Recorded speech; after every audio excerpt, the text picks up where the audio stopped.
Good morning students. Voice सबको clear आ रही बेटा? Yes sir. ओके। तो बेटा आज आपकी बॉटनी की क्लास होनी है और जूलॉजी की, दोनों के बारे में जैसा कि अभी तक बताते आए हैं थोड़ा थोड़ा सा हम लोग डिस्कस करेंगे। ठीक है। तो आज भी पीपीटी से मैं बताऊंगा, जैसा पावर पॉइंट प्रेजेंटेशन से बता रहा था वैसे क्लास करेंगे आपकी। अच्छा, उससे पहले सिलेबस के बारे में मैं पूछना चाहूंगा, तुम सब लोगों ने देख लिया सिलेबस? यस एक एक सर। करके माइक ऑन कर सकते हो। कार्तिक बेटा वीडियो ऑन कर सकते हैं आप। कार्तिक वर्मा से जो लॉगिन है वीडियो ऑन कर सकते हैं आप और माइक भी। हाँ। क्या नाम है बेटा? क्या नाम है बेटा आपका? ईशा वर्मा। ईशा वर्मा। ईशा बेटा आपने सिलेबस को सही से चेक कर लिया है? सिलेबस को चेक किया है बेटा? सर आवाज कट रही है। आवाज नेटवर्क आपका इशू है, आपकी पासवर्ड से आ रही है आवाज और वीडियो भी चेक हो रहा है। क्या आपने चेक कर लिया है? सिलेबस देख लिया है आपने? सर आवाज सही नहीं आ रही है। ठीक है, आप वीडियो और माइक ऑफ करिए, मैं टेक्स्ट में बता दूँ, आप ऑफ कर दीजिए।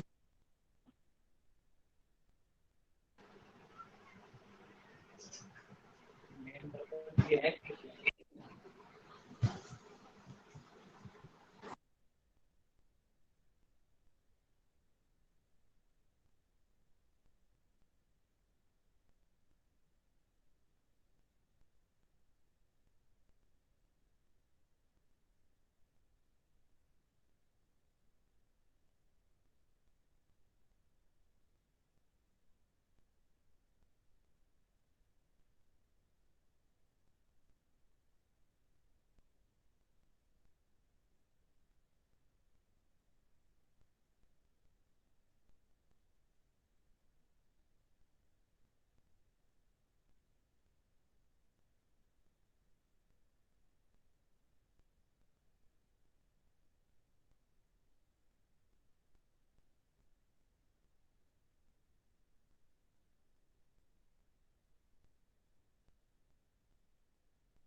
हाँ बेटा, ये किसका मैसेज आया है?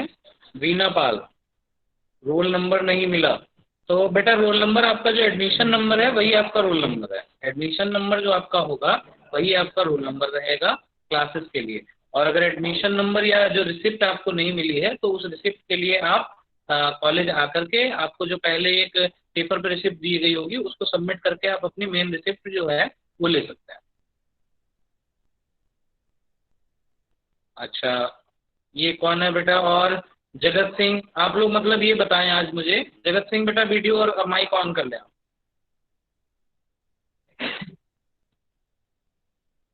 जगत यस सिंह। सर। यस हाँ, सर। तो आप वो भी वीडियो भी ऑन कर सकते हैं, कोई दिक्कत नहीं, वीडियो ऑन कर लीजिए अगर ठीक है, कंफर्टेबल है तो। हाँ, क्या नाम है बेटा आपका? सर गुंजना। उर्मिला। तो उर्मिला बेटा आपको उसका रोल नंबर और सारी चीज़ें मिल गई हैं? Yes sir. अच्छा, और क्लासेस आपको इस पे ऑनलाइन पे समझ आ रहा है, क्लियर हो रहा है, थोड़ा बहुत कुछ आइडिया हो रहा है? Yes sir. अच्छा अच्छा। सिलेबस ले लिया आपने? सिलेबस देखा? हाँ देख लिया। हाँ ठीक है, सिलेबस देख के सबसे पहले काम है, और जो क्वेश्चन पेपर मैंने दिखाया था इसमें, तो क्वेश्चन पेपर को स्टडी कर लो, सिलेबस स्टडी कर लो, और जो उसमें जो पुराने साल के वो रहते हैं क्वेश्चंस जो मैंने बताई थी आपको, एक लेना है अनसॉल्व पेपर, तो वो लेकर के आप उसको देख सकते हैं, उसमें सारी चीजें देख सकते हैं। ठीक है, चलो ऑफ कर लो बेटा, और किसी को कोई बात पूछनी हो तो वीडियो ऑन यस करके सर। पूछ सकता है। ठीक है जगत बेटा ऑफ कर लीजिए आप।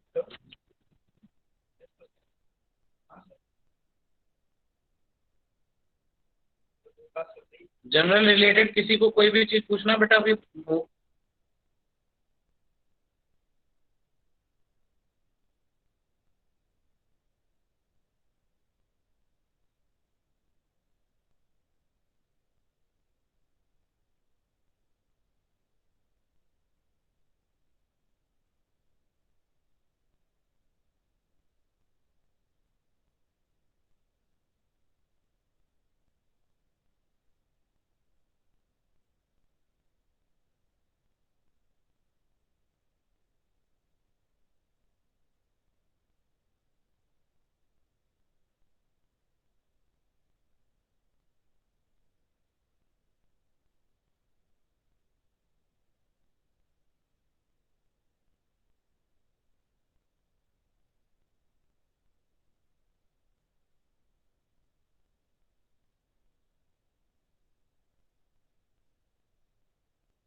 करना।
आप लोगों को बेटा कुछ कल दिया गया था होमवर्क जूलॉजी डिपार्टमेंट से, आपको कुछ काम करने के लिए दिया गया था, क्या हुआ है? स्पेसिमेन कुछ दिए थे सर ने, माइक खोल के बता सकते हो बेटा, कोई दिक्कत नहीं है। तो अगर जिसका हुआ है बोधिका स्नेहा, तो आप लोग यहाँ डिस्प्ले कर सकते हैं, आप दिखाइए मुझे, मैं देखता हूँ।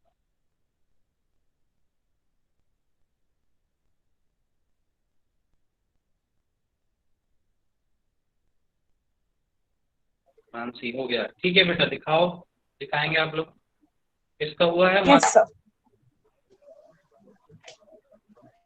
मानसी, हाँ दिखाओ बेटा जरा यहाँ, बोधिका। गुड, क्या है ये? सभी लोग देख लें बेटा, यूप्लेक टेला ये जो बनाया है इसने, ये इस तरीके से स्पेसिमेन दिया था, पहले भी आप लोगों ने 11 12 में फाइल्स बनाई। गुड बेटा, ठीक बनाया। एक मिनट जरा डायग्राम दिखाना बेटा, डायग्राम दिखाना। Yes sir. डायग्राम यूप्लेक टेला का, यूप्लेक टेला, ठीक है, ठीक, लेबलिंग ठीक की है आपने, ओके ओके डन, ठीक है। Next, next is Hyalonema. ये ऊपर जरा करो बेटा, Hyalonema sir. Hyalonema, okay okay okay, Hyalonema. Diagram दिखाओ बेटा। ठीक है, नीचे करिए। ठीक, ओके ओके ओके, ठीक ठीक। इधर जरा थ्योरेटिकल वाला पार्ट, हाँ हाँ ठीक है। Next, Oh, okay, use sir. Spongia. So ये theoretical थ्योरेटिकल part वाला जरा, Hylonema का. हाँ हाँ हाँ, ठीक है, थ्योरेटिकल दिखाओ। Okay, And sir हाइलन comments. Class order comments लिखे, कितने कमेंट्स लिखे बेटा? So 5 लिखे हैं. 5 कमेंट्स लिखे, ठीक है। ये Yes, sir. एरो की बजाय बेटा नंबर इस्तेमाल करो, नंबर Okay, इस्तेमाल sir. करो, ठीक है। Okay, sir. हाँ, So use Spongia. और ये इसको बेटा देखो, ये जीनस और उसको, ये तो कॉमन सी बात है ना, जीनस हाँ और स्पीसीज आप लोग अंडरलाइन करते हैं ना। हाँ. हाँ, Okay, तो इसको sir. अंडरलाइन करिए। Okay, sir. और जिसको नंबर डालने को करिए, बाकी ठीक है। ठीक, ओके Okay, sir. गुड, ठीक है। आप Thank you, sir. नेक्स्ट बेटा, और किसका हुआ है, और किसने काम किया?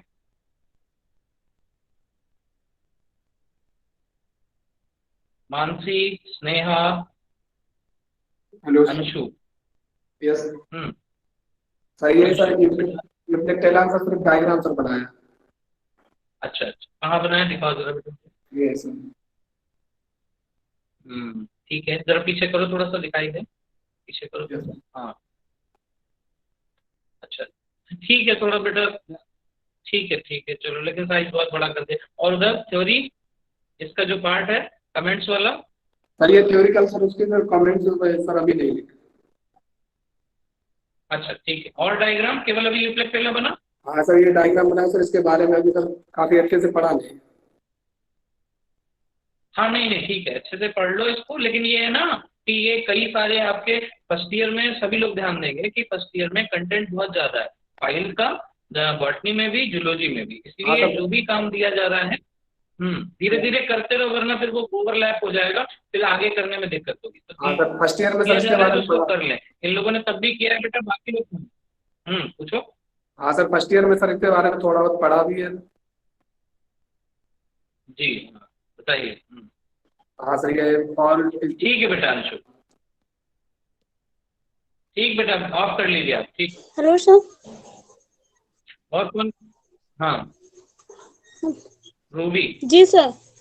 वीडियो ऑन कर सकते हैं बेटा रूबी, अगर कंफर्टेबल है तो वीडियो ऑन कर सकते हैं। सर ये हम बोल रहे हैं जो आपने कल होमवर्क दिया था वो हमने सर क्लासेस कल नहीं हो पाई थी मेरी, उसको हम कहाँ से कर सकते हैं? बुक से तो हमने ली नहीं है अभी तक।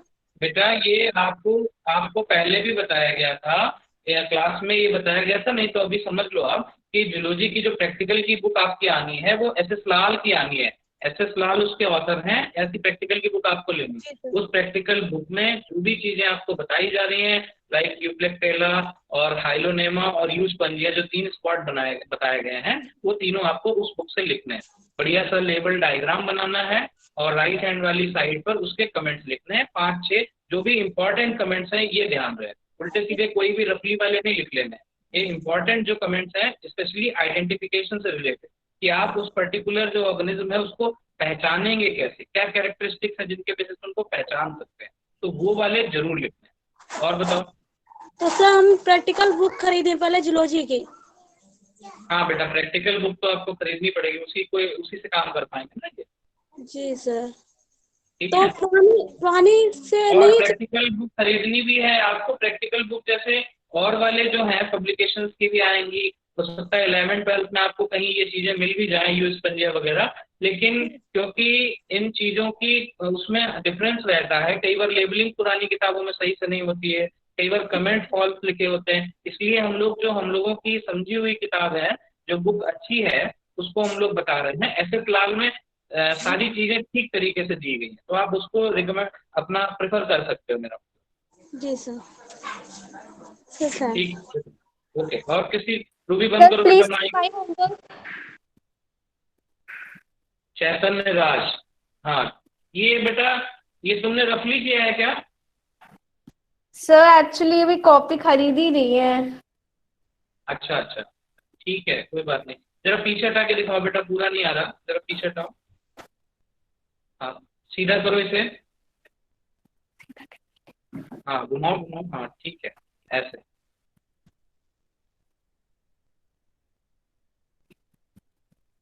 जूम तो करो, जूम तो करो। हाँ, इसमें बेटा आपके कमेंट्स नहीं आए हैं अभी, कमेंट्स नहीं लिखे हैं, आप कमेंट्स भी सिलेक्ट करके लिख लो 5 से, फिर ठीक है, ये ओके रफली आपने तब तक प्रिपेयर कर लिया। ओके सर, ओके और सर। ये जब तुम आगे वाला पेज दिखाओ जरा, थर्ड वाला, थर्ड दिखाओ।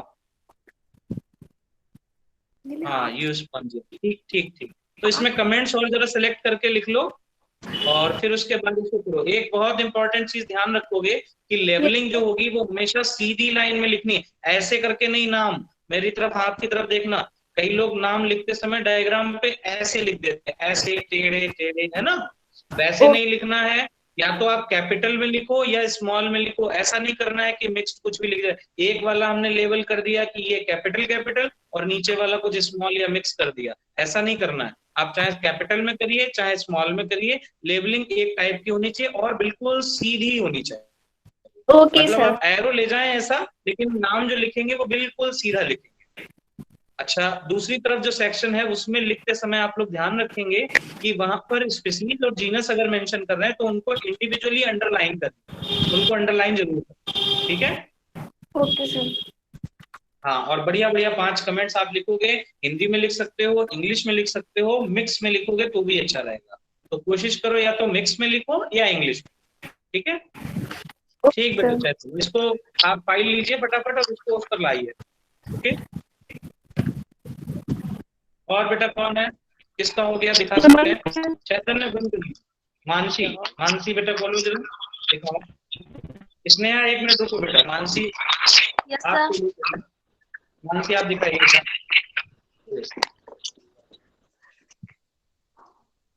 सर आ रहा है?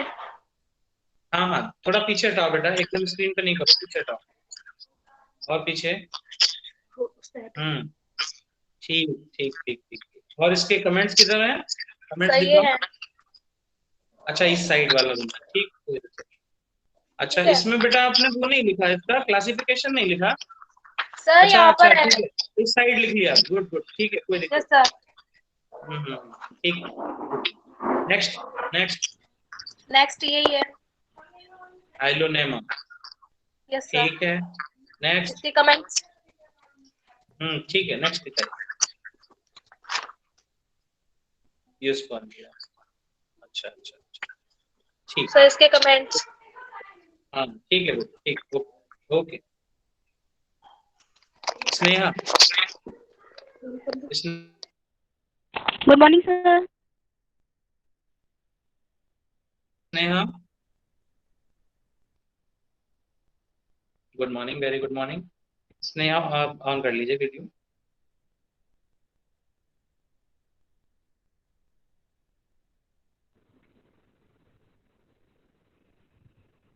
हम्म,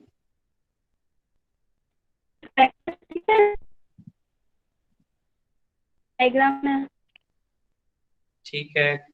डिस्टर्ब हो रहा है बेटा आपका, वीडियो डिस्टर्ब हो रहा है, यस। हम्म,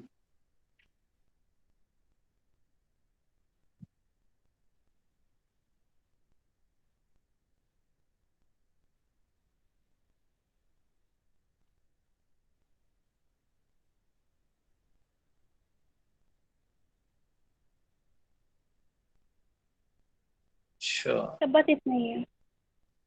अभी रफली बनाया बेटा, यस, फाइल पे नहीं बनाया अभी।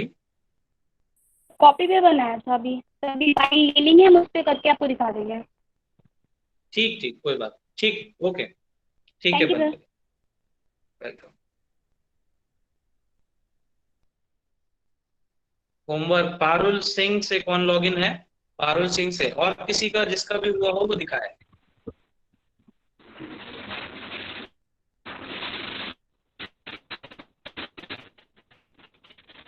Good morning sir. Very good morning. Sir मैंने भी बनाया, पर एक ही बनाया है। हाँ, एक मिनट गौरी बेटा, जरा पारुल का इंटर देखिए। Okay Gauri sir. बेटा अभी ऑफ करिए। हाँ, गुड मॉर्निंग सर। पीछे हटाओ बेटा, तुम्हें सब दिखेगा। पीछे हटाइए थोड़ा। सर ये हम्म, ये सर यूप्लेक्टेला का डायग्राम है और ये क्लासिफिकेशन है यूप्लेक्टेला का। हाँ, थोड़ा पीछे हटाओ बेटा, कॉपी क्लियर नहीं दिख रहा है, थोड़ा पीछे हटाइए। Okay right sir. चलो ठीक है, आगे हटाओ, आगे दिखाओ, क्लियर है। और थोड़ा पीछे हटाओ। हाँ, बस ये इतनी सर दूर से दिखाओ। हाइलोनिमा, ठीक है। हाँ, ये हाइलोनिमा का डायग्राम है और ये इसका क्लासिफिकेशन है। अच्छा ठीक है, ठीक, नेक्स्ट। और ये सर मुझे डाउट था कि आपने यूस्पेंजिया दिया है या फिर आपने स्पेंजिला दिया है, इसलिए मैंने दोनों पकड़ लिया। यूस्पेंजिया का सर ये डायग्राम है और हाँ हाँ, ये सर क्लासिफिकेशन है अच्छा, और ये सर यूज इंडिया स्पेंजिला का दिया होगा डायग्राम इसे। है। हम्म। हाँ सर, ये स्पेंजिला का डायग्राम है और ये स्पेंजिला का क्लासिफिकेशन है। ठीक बेटा, कमेंट्स इनके और बढ़िया बढ़िया छांट करके लिख लो, ठीक है। और इसको फिर ओके अपना सर, फेयर उस पे ठीक कर लो, है ठीक है, फेयर फाइल पे कर लो। सर। हाँ ओके फाइल सर, में देखनी होगी आप लोगों को थैंक तो दिखा भी दी जाएगी, जिनको क्लियर नहीं है। मैं बाकी लोगों के लिए कह रहा हूँ, जिनको क्लियर नहीं है तो फाइल कैसी होती है, कैसी बनती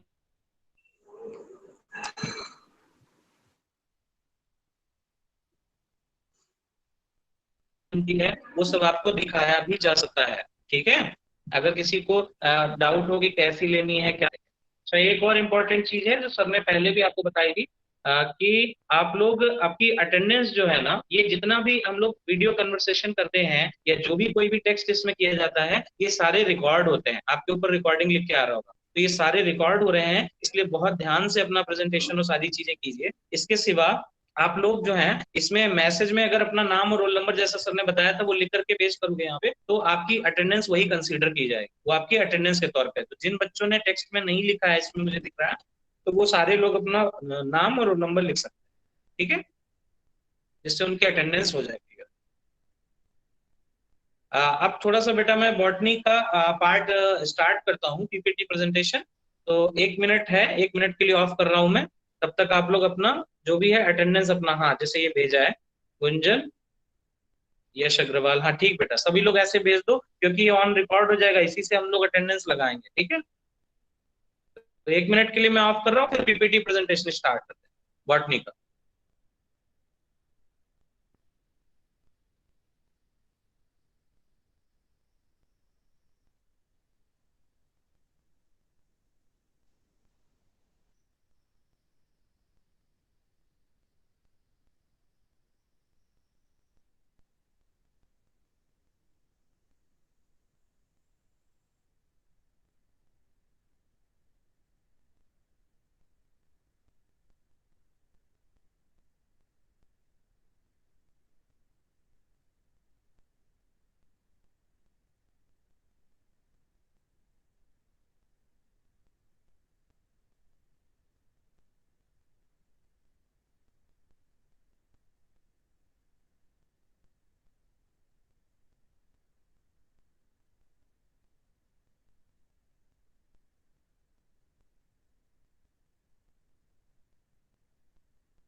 ये स्क्रीन प्रेजेंटेशन जो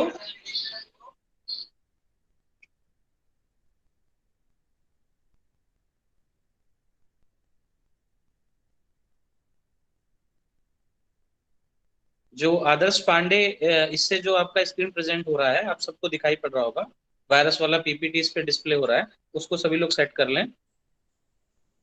एसआर नंबर और रोल नंबर एक ही होता है क्या? एसआर नंबर आपका जो यहाँ से जो भी आपका सीरियल नंबर मिल रहा है वही आपका रोल नंबर है, ठीक है?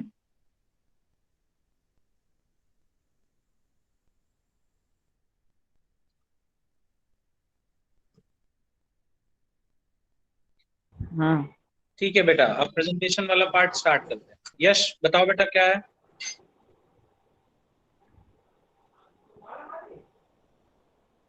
यश अग्रवाल, माइक ऑन किया है बेटा, क्या है बताओ?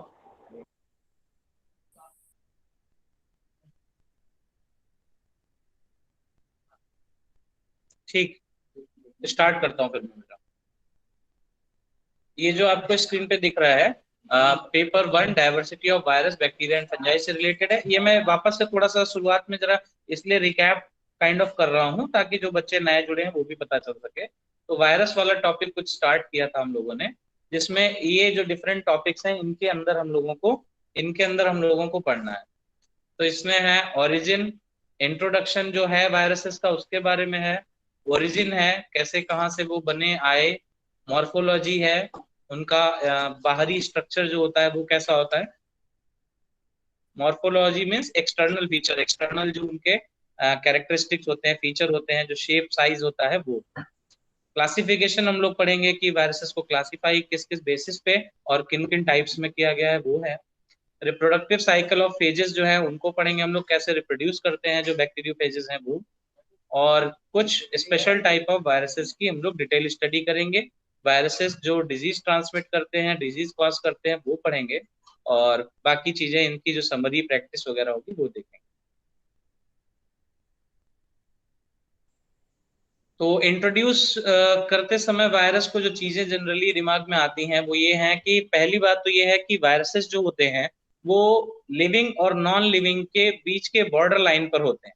जो फर्स्ट जो उसमें हम लोगों ने कमेंट जो दिख रहा है आपको, उसमें ये बात लिखी हुई है कि वायरसेस जो है वो लिविंग और नॉन लिविंग के बीच का लिंक है। ऐसा इसलिए विजय मिश्रा ऑफ करिए बेटा, वीडियो बीच में डिस्टर्ब मत करिए। एक बार मोबाइल कनेक्ट करने के बाद आप लोग इसको रख दें, बाद में चीजें बार बार चेंज ना करें, इसकी वजह से पूरा क्लास डिस्टर्ब होता है।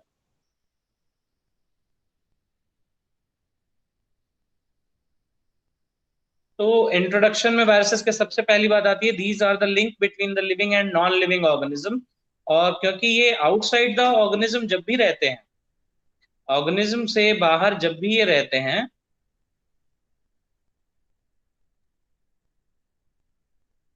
आप अगर डिस्टर्ब करेंगे बेटा तो इसी तरीके आपको आउट कर दिया जाएगा, रिमूव कर दिया जाएगा आपको। तो डिस्टर्ब मत करिए क्लास में, औरों का नुकसान कम से कम ना करें आप। तो वायरसेस जो होते हैं वो लिविंग और नॉन लिविंग के बीच का लिंक होते हैं, क्योंकि जब तक ये आउटसाइड द बॉडी रहते हैं तब तक ये इनर्ट इनएक्टिव स्टेट में पड़े रहते हैं, लाइक इन सॉइल होंगे, प्लांट पे होंगे, कहीं भी बाहर पड़े हों, मतलब आउटसाइड द बॉडी, प्लांट की बॉडी से बाहर, एनिमल की बॉडी से बाहर, किसी भी लिविंग ऑर्गेनिज्म की बॉडी से बाहर, नेचर में जब तक रहेंगे। ठीक है, एक और खास बात यहाँ पे बता दूं, जब ये बॉडी से बाहर रहते हैं यानी कि एज अ पार्टिकल रहते हैं जब तक ये, तब तक इनको एक स्पेशल नाम दिया जाता है वायरॉन, VIRION, वायरॉन। तो जब तक ये बॉडी से बाहर हैं यानी कि इनएक्टिव और इनर्ट हैं, तब तक इनको कहा जाएगा वायरॉन। ठीक है, और जब ये बॉडी के अंदर यानी अपनी एक्टिव मल्टीप्लिकेटिव स्टेज में है तब इनको एक्चुअली हम वायरस कहते हैं। तो ये एक वायरस और वायरॉन में जो डिफरेंस है। एक वायरस और वायरसेस एक जनरल टर्म आता है। तो वायरसेस मतलब प्लूरल है, सिंपली, इसमें कुछ ऐसा खास है नहीं। कई बार लोग कहते हैं कि वायरस भी खुद में प्लूरल है। तो वायरस असल में कैटेगरी का नाम है, लेकिन अगर हम कई कैटेगरीज के वायरसेस की बात करते हैं तो वायरसेस टर्म यूज करना ठीक रहता है, बेहतर रहता है। दूसरा जो इंट्रोडक्शन में बताने लायक बात है कि ये वर्ड कहाँ से आया।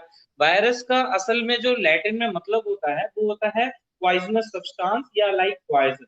तो क्योंकि सबसे पहले लुईस पास्टर ने इसको इसकी जो ट्रांसमिशन स्टडीज में देखा था, ये ऐसे बैड इफेक्ट्स कॉज करता है किसी भी ऑर्गेनिज्म में, इसलिए इसको नाम उन्होंने पॉइजन दिया। ये one of the earliest known viruses में से एक आपकी स्क्रीन पे दिख रहा है, स्मॉल पॉक्स वायरस, जो हमारे छोटी चेचक जिसको कहते हैं, उसका ये वायरस है।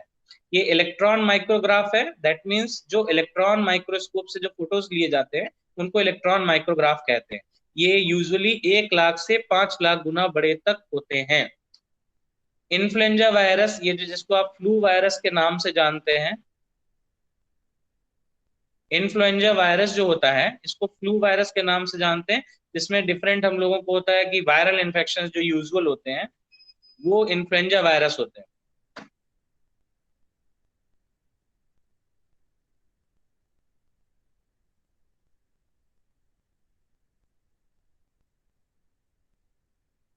एक मिनट बेटा होल्ड करें, थोड़ा सा इशू है, अभी कंटिन्यू करते हैं। तो इन्फ्लुएंजा वायरस ये एक एनिमल वायरस है, और ये जो इलेक्ट्रॉन माइक्रोग्राफ आपको दिख रहा है ये अराउंड 100 नैनोमीटर का है। नैनोमीटर एक क्या होता है, 1/10⁹ ऑफ अ मीटर। तो ये 100 नैनोमीटर साइज का इन्फ्लुएंजा वायरस का माइक्रोग्राफ है, इलेक्ट्रॉन माइक्रोग्राफ है। ये टीएमवी आपके चैप्टर में है, आपके सिलेबस में है, बहुत इंपॉर्टेंट है। TMV, tobacco mosaic virus. Tobacco mosaic virus आपको स्क्रीन पे दिख रहा है, ये रॉड लाइक देखने में, ऊपर से देखने में रॉड लाइक दिखता है। इंटरनल स्ट्रक्चर की अभी हम लोग आगे बात करेंगे। टीएमवी आपके सिलेबस में है और बहुत इंपॉर्टेंट है। बाकी इससे रिलेटेड जो हम लोगों ने इंट्रोडक्शन रिलेटेड बातें, उन पे कुछ बातें हमने की भी थी। जैसे इवानोव्स्की रशियन बॉटनिस्ट जो थे, 1892 में उन्होंने सबसे पहले जो है दिमित्री इवानोव्स्की जो हैं, उन्होंने सबसे पहले टीएमवी की स्टडी की थी। तो टीएमवी का उन्होंने आइसोलेशन किया था। उसके बाद में एडोल्फ मेयर नाम के एक आए। ये जो आपके सिलेबस में जो बात की जाती है कि हिस्ट्री, सिलेबस में आप देखोगे तो लिखा होगा हिस्ट्री ऑफ वायरस, फिर नेचर, फिर क्लासिफिकेशन। तो ये जो चीजें मैं बता रहा हूँ ये सब इसकी हिस्ट्री में आती हैं कि किसने कब क्या किया। तो जर्मन एक साइंटिस्ट एडोल्फ मेयर थे, उन्होंने एक इन्फेक्टेड प्लांट से लेकर के जो सैप था इन्फेक्टेड प्लांट से लेकर के हेल्दी उसमें डाला। यानी कोई इन्फेक्टेड प्लांट्स है उसमें आप सिरिंज काइंड ऑफ लगा करके, और उनका जो सैप अंदर का होता है, फ्लोएम या जाइलम सैप, उसको लें और दूसरे प्लांट में लगा दें। तो अगर दूसरे प्लांट में भी डिजीज हो जा रही है, तो ऐसा एक्सपेरिमेंट उन्होंने किया कि हेल्दी से लेकर के और disease normal plant, sorry infected plant से लेकर के हेल्दी प्लांट्स में लगाया, और उन्होंने देखा कि उसमें मोज़ैक डिजीज हो गया। तो उन्होंने भी रिस्पॉन्सिबल इसको पाया। दोनों ही जो साइंटिस्ट की हम लोगों ने बात की, इसमें जो सेकंड पॉइंट जो आपको स्क्रीन पे दिख रहा है, both of them believe that either bacteria और toxin were the cause of the disease. दोनों को अभी तक ये लगा कि या तो कोई बैक्टीरिया है जिसकी वजह से ये डिजीज ट्रांसमिट हो रही है, या केवल एक कोई टॉक्सिन है। अब टॉक्सिन क्या चीज होती है? टॉक्सिन वो कोई भी सब्सटेंस, एलिमेंट, आयन, प्रोटीन, कोई भी सब्सटेंस, एलिमेंट, माइक्रोमोलिक्यूल हो सकता है जो किसी दूसरे ऑर्गेनिज्म की बॉडी में जाकर के उसके मेटाबॉलिज्म को अफेक्ट करता है। वो ऐसा कोई भी सब्सटेंस जो है वो टॉक्सिन हो सकता है। तो उन्होंने सोचा कि ये तो या फिर कोई टॉक्सिन है या बैक्टीरिया है। 1898 में जो बेजर्निक थे, उन्होंने कंफर्म किया कि जो इवानोव्स्की ने टीएमवी में देखा था वो एक्चुअली जो था वो टोबैको मोज़ैक वायरस था, और उन्होंने बैक्टीरिया हो सकता है या ये हो सकता है, ये वाली थ्योरी को डिनाई किया, डिसअप्रूवल ऑफ दैट थ्योरी किया उन्होंने। और एक टर्म उन्होंने दिया था कंटेजियम वाइवम फ्लूइडम, मींस जो फ्लूइड के थ्रू जो कंटेजियस हो रहा है, फ्लूइड के जो थ्रू ट्रांसमिट हो रहा है, ये कुछ ऐसी अलग चीज है जिसको वायरस टाइप का उन्होंने सजेस्ट किया। और ये उन्हीं के एक्सपेरिमेंट की डिटेल दी हुई है। बैक्टीरियोफेज अगर हम देखें तो बैक्टीरियोफेज ऐसे वायरसेस होते हैं जो बैक्टीरिया के ऊपर लगते हैं, यानी बैक्टीरिया को खाते हैं। बैक्टीरियोफेज, फेज मींस ईटिंग, तो बैक्टीरिया ईटिंग वाले जो होते हैं वायरसेस, उनको हम लोग बैक्टीरियोफेज कहते हैं। ये फ्रेडरिक टॉर्ट और हेरेल दोनों लोगों ने 1915 और 17 में अलग अलग रिपोर्ट किया, और इसको कंबाइंडली फिर उन्होंने प्रेजेंट किया। तो इसकी बैक्टीरियोफेज की डिस्कवरी का क्रेडिट इन दोनों लोगों को जाता है, फ्रेडरिक टॉर्ट को और फेलिक्स डी हेरेल को। तो अलग अलग ईयर में इन्होंने जरूर किया, लेकिन एक ही कंक्लूजन पर पहुंचे, तो इसलिए इन दोनों लोगों को ये वाला क्रेडिट जाता है। ठीक, बैक्टीरियोफेज की डिस्कवरी में अगर नाम पूछा जाएगा तो आपको फ्रेडरिक टॉड और फेलिक्स डी हेरेल का लिखना है। ठीक है, ये सब एमसीक्यूज टाइप वाले में जो क्वेश्चन है उनके लिए आपकी यूजफुल है। जो भी ऐसा इंफॉर्मेटिव पार्ट रहेगा वो आप सभी के लिए यूजफुल रहेगा एमसीक्यू सॉल्व करने में, और जो हिस्ट्री या थ्योरेटिकल पार्ट जो अंडरस्टैंडिंग है वो आपके शॉर्ट और लॉन्ग आंसर को सॉल्व करने में हेल्प करेगा आपका। इसी में आगे देखोगे 1935 में W Stanley was able to crystallise the virus causing TMV. तो टोबैको मोज़ैक वायरस को टोबैको से बाहर निकालना और उसको इनएक्टिव स्टेज में स्टोर करने लायक बनाना, उसका मतलब कि क्रिस्टल बनाना। क्रिस्टल क्या होता है, जैसे चीनी का क्रिस्टल होता है, तो चीनी का क्रिस्टल मतलब सुक्रोज एक एलिमेंट, एक समझ लो इनर्ट या नॉन लिविंग मटेरियल होता है ना, वैसे ही वायरस को एज अ इनर्ट सब्सटेंस जब क्रिस्टलाइज किया जा सके, तो ऐसा काम इन्होंने डब्ल्यू स्टैनले ने किया टीएमवी वायरस के लिए। ये इसका समझ लो एक और नॉन लिविंग ऑर्गेनिज्म होने का एक अच्छा प्रूफ है कि इसको क्रिस्टलाइज किया जा सकता है। सारे वायरसेस को हम लोग क्रिस्टलाइज करके रख सकते हैं। अच्छा, लास्ट लाइन इसकी देखोगे, the crystals had the property of self replication and could be stored like any other chemical.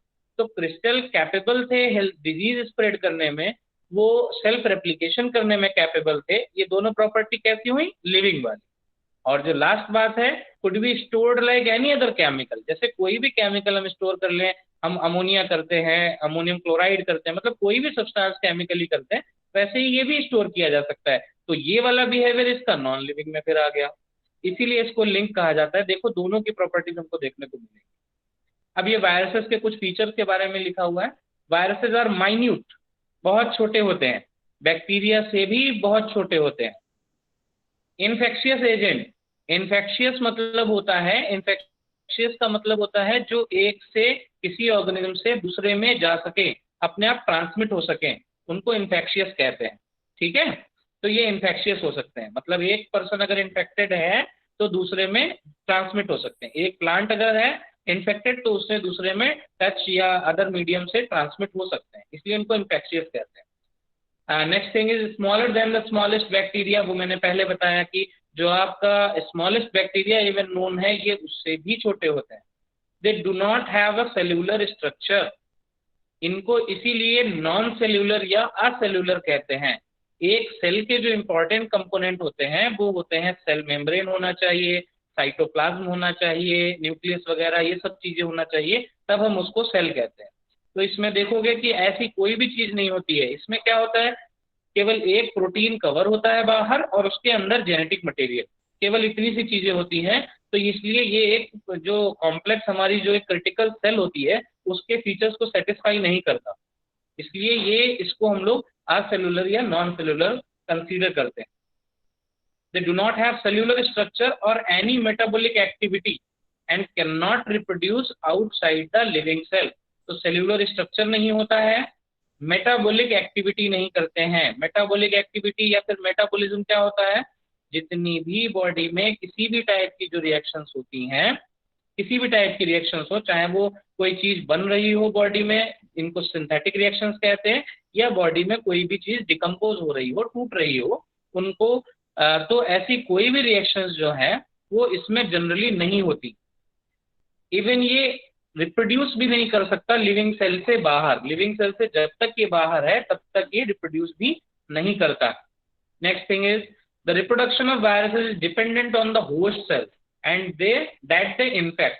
तो वायरस का जो रिप्रोडक्शन है वो केवल तभी पॉसिबल है, या कहो कि वो केवल डिपेंड करता है जब ये किसी होस्ट सेल को इन्फेक्ट करते हैं, होस्ट सेल के अंदर जाएंगे केवल तभी इनका रिप्रोडक्शन पॉसिबल है।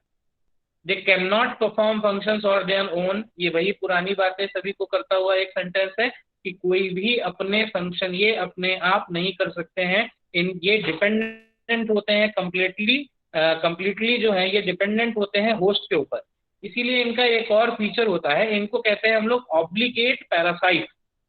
पैरासाइट आप लोगों ने पढ़े होंगे, पैरासाइट मीन्स परभक्षी, यानी जो दूसरे पे डिपेंड करते हैं अपने फूड के लिए, लेकिन दूसरा भी कैसा होना चाहिए, लिविंग, यानी लिविंग होस्ट पर डिपेंड करने वाले ऑर्गेनिज्म को कहते हैं पैरासाइट। अब पैरासाइट में फिर आता है कि पैरासाइट वो ऑब्लिगेट है या फैकल्टेटिव है।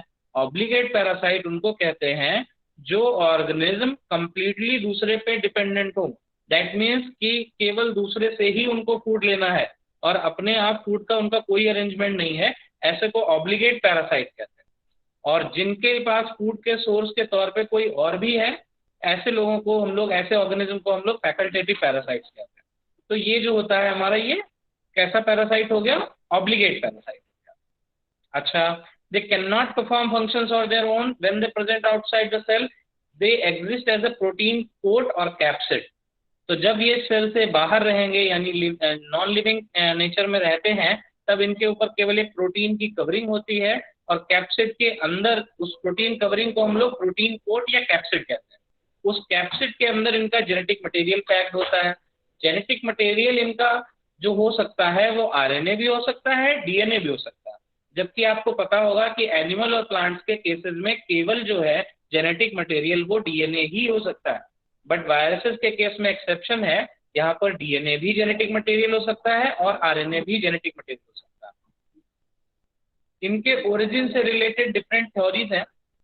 तो 3 थ्योरीज जो है वो बहुत ही पॉपुलर हैं। एक उसमें रिग्रेसिव इवोल्यूशन। रिग्रेसिव का मतलब होता है पीछे हटते जाना या रिवर्स इवोल्यूशन जिसको कहते हैं। तो रिग्रेसिव इवोल्यूशन, इसमें ये माना जाता है, इसमें देखो लिखा हुआ which proposes that virus descend from free living and more complex parasite. तो इसके अकॉर्डिंग हम ये मानते हैं कि जो पहले बाहर नेचर में कुछ ऐसे फ्री लिविंग बढ़िया ऑर्गेनिज्म, डेवलप्ड ऑर्गेनिज्म रह रहे होंगे पैरासिटिक नेचर के, वो बाद में रिग्रेस होकर के, यानी उनके फीचर्स में लॉस हुआ और वो वायरसेस में कन्वर्ट हो गए। According to this theory, viruses were dependent on host cell machinery through evolution but retained the ability to auto replicate. यानी ये वायरसेस ऐसे कुछ रहे होंगे जो पैरासिटिक नेचर के तो होंगे, लेकिन वो डिपेंड केवल होस्ट सेल पे होंगे, यानी ऑब्लिगेट पैरासाइट ही रहे होंगे, बट इनके पास रेप्लिकेशन की कैपेबिलिटी जरूर है। Viruses degenerate life forms which have lost many functions. कुछ ऐसा रिग्रेशन हुआ, कुछ ऐसा इवोल्यूशन हुआ जिससे ये जो लिविंग काइंड ऑफ नेचर से थे उससे नॉन लिविंग तक चले गए, मतलब वापस चले गए। तो रिग्रेसिव इवोल्यूशन की एक थ्योरी आती है। दूसरी थ्योरी आती है सेल्यूलर ओरिजिन की। सेल्यूलर ओरिजिन में हम लोग ये कहते हैं कि वायरस जो है, that viruses originate from cell DNA और mRNA which acquire the ability to auto replicate. इसमें हम लोग ये मानते हैं कि एक जो हमारी नॉर्मल सेल होती है उसके डीएनए या आरएनए का ही मॉडिफिकेशन असल में ये वायरस है। यानी एक जो सेल आज के एनवायरनमेंट में लिविंग रह रही है, हो सकता है कल को उसी का डीएनए या आरएनए कुछ ऐसा फॉर्म चेंज हो जाए, कुछ ऐसा मॉडिफिकेशन हो जाए कि वो एज अ वायरस एक्ट करने लगे, वायरस की तरह बिहेव करने लगे। ये थ्योरी काफी पॉपुलर थ्योरी है। which acquired the ability to auto replicate, और उसमें कुछ ऐसा हो जाए कि वो अपने आप रेप्लिकेशन करने लगे और सेल से बाहर रहने पे वायरॉन की तरह रहने लगे और इंडिपेंडेंटली अपने अपने फंक्शन करने लगे। तो दूसरी थ्योरी ये है। पहली थ्योरी ये थी कि पहली थ्योरी जो है हमारी वो ये बताती है कि ये लिविंग और ऑब्लिगेट पैरासिटिक नेचर के रहे, लेकिन बाद में कुछ ऐसा हुआ जिसकी वजह से ये नॉन लिविंग कैरेक्टर्स भी शो करने लगे। ये रिग्रेसिव इवोल्यूशन हो गया। दूसरी थ्योरी जो बताती है वो ये बताती है कि नॉर्मल सेल्स जो हमारी होती हैं उन्हीं सेल्स के डीएनए या आरएनए का कुछ ऐसा मॉडिफिकेशन होता है जिसकी वजह से वायरसेस फॉर्म होते हैं। तीसरी चीज जो है इंडिपेंडेंट एंटाइटी। इसका मतलब है ये किसी से ना तो पीछे हट के इवोल्यूशन में बने हैं, ना ही किसी एग्जिस्टिंग सेल से बनते हैं, बल्कि ये अलग ही इनका प्रोडक्शन होता है, अलग ही ये फॉर्म होते हैं। इस थ्योरी के अकॉर्डिंग, इंडिपेंडेंट के अकॉर्डिंग हम लोग ये कहते हैं कि जैसे अदर ऑर्गेनिज्म का इवोल्यूशन हुआ है और वो इनएनिमेट मैटर से बनके आज इवॉल्व होकर के इस स्टेज तक आए हैं, वैसे ही कहीं ना कहीं किसी प्रिमिटिव ऑर्गेनिज्म की तरह ये भी वायरस अलग ही फॉर्म हुए थे, बाकी किसी से इनका लेना देना नहीं है। तो ये जनरली 3 थ्योरीज जो हैं वो इसके ओरिजिन के बारे में कही जाती हैं। तो शॉर्ट आंसर आएगा तो आपको एक एक लाइन में इन तीनों थ्योरीज की आप लाइन लिख सकते हैं, और अगर जो है अगर बाकी बात पूछी जाती है तो फिर आप डिटेल में लिख सकते हैं। अच्छा, नेक्स्ट जो टॉपिक आता है इनको ओरिजिन को छोड़ करके वो आता है मॉर्फोलॉजी। मॉर्फोलॉजी मीन्स होता है जो इनके एक्सटर्नल फीचर्स किस तरीके के हैं, इनका शेप, साइज, देखने में कैसा है, ये सारी चीजें आती हैं। तो इसमें होता है the morphological characteristic of A virus can be studied using an electron microscope. ये सबसे पहले बताया गया था कि ये बैक्टीरिया से भी छोटे होते हैं, इवन बहुत छोटे होते हैं। तो इनकी स्टडी हम केवल और केवल इलेक्ट्रॉन माइक्रोस्कोप की हेल्प से कर सकते हैं। ठीक। वायरसेस में हमको बहुत सारे शेप और साइज देखने को मिलते हैं, यानी कि बड़े, छोटे और हेक्सागोनल, पिरामिडल, प्रिज्मोइडल, बहुत डिफरेंट शेप्स हमको इसमें देखने को मिलते हैं। तीसरी बात, a virus particle capable of infecting a host is called virion, यानी कि जो मैंने फीचर बताया था कि जब ये होस्ट सेल से बाहर रहता है, जब ये इनएक्टिव स्टेज में रहता है, तब इसको वायरॉन कहते हैं। यानी वायरॉन एक ऐसा वो पार्टिकल है जो किसी होस्ट सेल के संपर्क में आने पर उसको इन्फेक्ट कर सकता है। तो वायरॉन और वायरस में अंतर फिर से क्लियर कर लीजिए दिमाग में। वायरॉन इसको तब तक कहा जाएगा जब तक ये आउटसाइड द सेल है, जब तक ये इनर्ट है, नॉन लिविंग काइंड ऑफ है।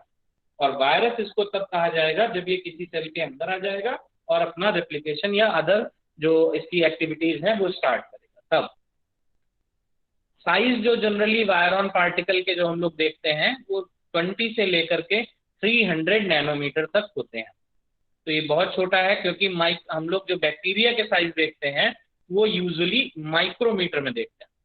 माइक्रोमीटर होता है 1/10⁶ ऑफ अ मीटर, और इनका वायरस का साइज जो देखते हैं हम लोग वो नैनोमीटर में देखते हैं, 1/10⁹ of a metre.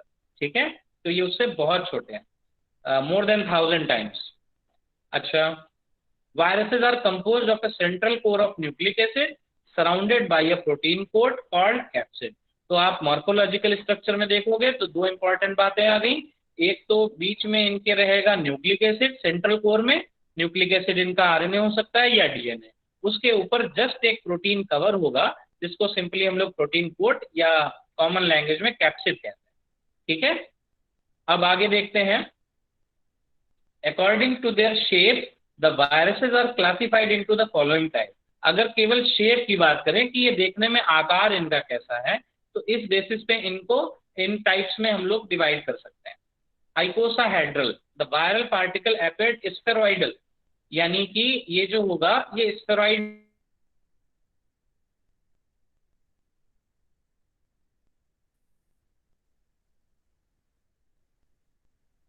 Almost round shape का आपको दिखाई पड़ेगा। दूसरा इन्फ्लुएंजा का वायरस, दूसरा एक एग्जांपल है रॉड लाइक, रॉड जैसा दिखाई पड़ेगा, इसका एग्जांपल टीएमवी के फॉर्म में अभी हम लोगों ने देखा। अच्छा, तीसरी एक मिक्स्ड कैटेगरी है जिसमें रॉड भी हो सकता है, स्फेरॉइडल भी हो सकता है, तो ये मिक्सचर काइंड ऑफ होता है। तो अभी हमको पता चला कि वायरस में दो मेन पार्ट होते हैं, एक बाहरी प्रोटीन कवर और दूसरा होता है उसके अंदर सिचुएटेड न्यूक्लिक एसिड। तो बाहरी जो कवर होता है उसको कहते हैं कैप्सिड। अब कैप्सिड की कुछ प्रॉपर्टीज हम लोग देखते हैं। The protein shell that encloses the nucleic acid is called capsid. तो किसी वायरस में न्यूक्लिक एसिड के ऊपर जो प्रोटीन का कवर होता है उसे कैप्सिड कहते हैं। It consist of several protein सब यूनिट कॉल्ड कैप्सोमियर। अब जो प्रोटीन कवरिंग जो मैंने कैप्सिड ऊपर बताई है वो एक कोई प्रोटीन की पूरी चादर जैसी नहीं होती है, असल में वो छोटे छोटे प्रोटीन का कॉम्बिनेशन होता है, यानी छोटे छोटे कई प्रोटीन्स हैं वो आपस में मिलकर के पूरी एक कवर बनाते हैं। तो जो एक एक छोटी छोटी यूनिट है जो कैप्सिड बना रही है उस एक छोटी यूनिट को कैप्सोमियर कहते हैं। तो ये कह सकते हो कि कैप्सोमियर्स बहुत सारे होते हैं, वो सब मिलकर के पूरे प्रोटीन कवर यानी कि फॉर्म करते हैं प्रोटीन शेल को, कैप्सिड को। अच्छा, when the nucleic acid is enclosed by protein shell then it is called nucleocapsid। तो न्यूक्लिक एसिड और प्रोटीन कवर दोनों को मिला करके हम लोग न्यूक्लियोकैप्सिड कहते हैं। कैप्सिड के जो फंक्शन है मेनली वो क्या है, कैप्सिड का भी अपना इंपॉर्टेंस है, वो भी फंक्शंस करता है। तो उसके फंक्शंस क्या है, it protects the nucleic acid from digestion bye enzymes. Viruses के न्यूक्लिक एसिड को भी डाइजेस्ट करने वाले एंजाइम्स प्रेजेंट होते हैं नेचर में, तो उसको रोकने के लिए ये कैप्सिड है। दैट मीन्स कैप्सिड जो होता है वो इनको एक प्रोटेक्टिव कवरिंग प्रोवाइड कराता है ताकि न्यूक्लिक एसिड जो अंदर पैक्ड है वो डैमेज ना हो। ठीक है, दूसरी बात, contain special site on its surface that allow the virion to attach a host cell. ये कैप्सिड ही होता है जिस पर कुछ ऐसे स्पेशल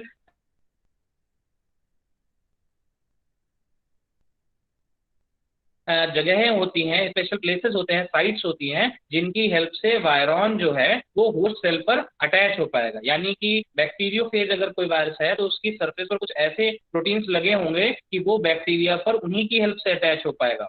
तीसरी इंपॉर्टेंट एक जो फीचर है वो ये है कि provide protein that enable the virion to penetrate the host cell membrane. और ये कैप्सिड प्रोटीन ही हैं जो उसको होस्ट सेल यानी जिसको इन्फेक्ट करने वाला है उसकी सेल मेम्ब्रेन को रप्चर करने का, सेल मेम्ब्रेन को फाड़ने का जो प्रोवाइड कराता है फीचर, पेनिट्रेट करने का, उसको सेल मेम्ब्रेन को वो हटाएगा, फाड़ेगा, तभी इसका जो है न्यूक्लिक एसिड वो अंदर उसके एंटर कर पाएगा।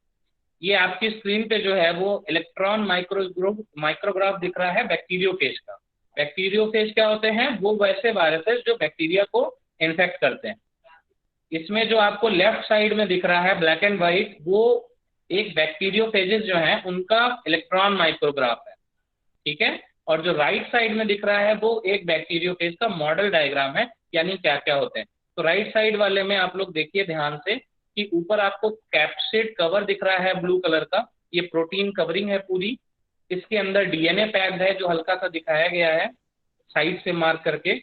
नीचे इसमें जनरली प्लेट्स होती हैं, शेफ होता है कवरिंग। ये शेफ जो बना हुआ है इसमें ये हेल्प करता है अटैचमेंट में, होस्ट सेल के साथ अटैचमेंट में और पेनिट्रेशन में। इसके नीचे जो है वो टेल फाइबर्स जो बनाए गए हैं, जनरली बैक्टीरियोफेज में ऐसे 6 टेल होते हैं जिनकी हेल्प से ये होस्ट सेल के ऊपर स्टिक करता है, चिपकता है। ये जो डायग्राम येलो वाला जो साइड में दिखाया गया छोटा सा, इसमें देखो दिख रहा है कि कैसे बैक्टीरियोफेज बैक्टीरिया की सेल के ऊपर अटैच होकर के अपना जेनेटिक मटेरियल उनके अंदर डाल रहे हैं। जो ब्लू लाइट हल्की कलर की आपको दिख रही है उसके अंदर जा, ठीक है। तो आज इतना ही रखते हैं, फिर नेक्स्ट क्लास में हम लोग आगे कंटिन्यू करेंगे।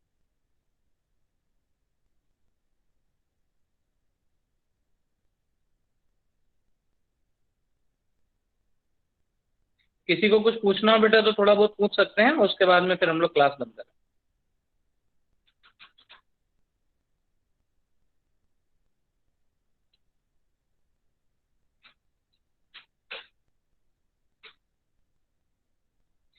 केमिस्ट्री की क्लासेस बेटा जल्दी स्टार्ट होंगी, अभी फिलहाल बॉटनी जूलॉजी की स्टार्ट हुई है। केमिस्ट्री के लिए आपको नोटिफिकेशन दे दिया जाएगा, कोई ऐसी डेट अभी फिक्स नहीं है।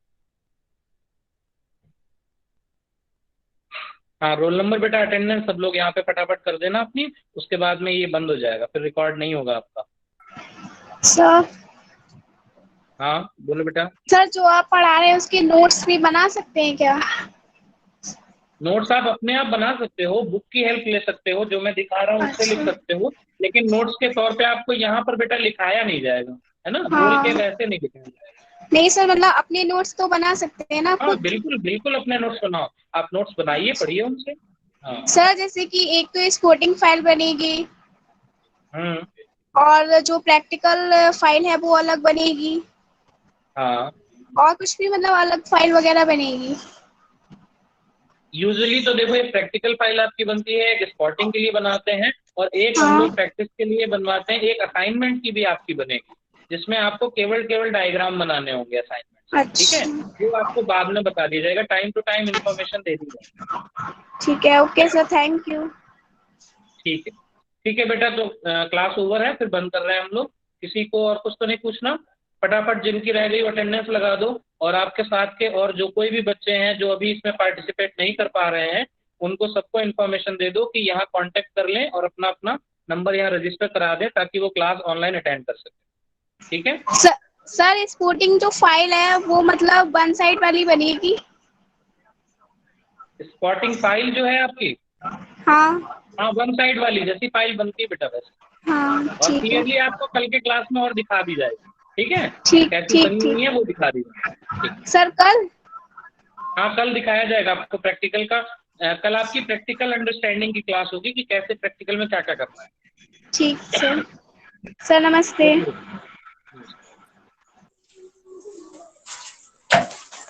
सर